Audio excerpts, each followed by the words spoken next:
So guys, let's discuss this question. Question is, national income of a country is a stock variable. National income of a country is a stock variable, ये हमसे बोला गया है question के अंदर।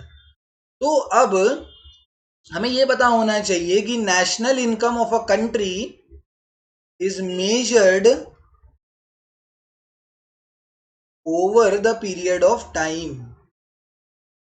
Over the period of time, इसके अंदर जो इनफ्लो है मतलब पैसा आना और आउटफ्लो मतलब पैसा जाना, वो क्या होता रहता है, कंटिन्यूअसली होता रहता है।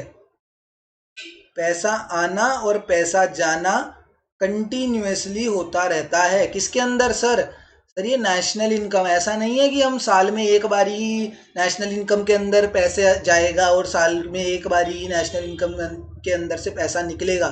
नेशनल इनकम के अंदर पैसा आता और जाता रहता है, तो इसलिए हमें उसे कंटिन्यूअस बेसिस पे मेजर भी करना पड़ता है। इसीलिए हम उसको over a period of time measure करते रहते हैं, क्योंकि उसमें कभी पैसा आ रहा है कभी पैसा जा रहा है, कंटिन्यूअसली आता जाता रहता है।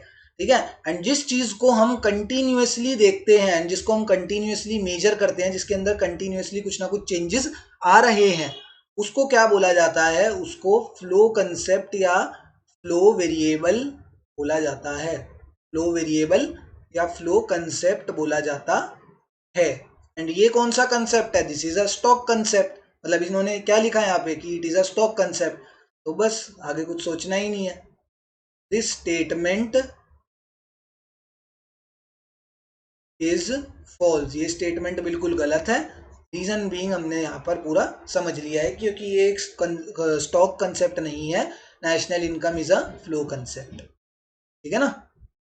Thank you.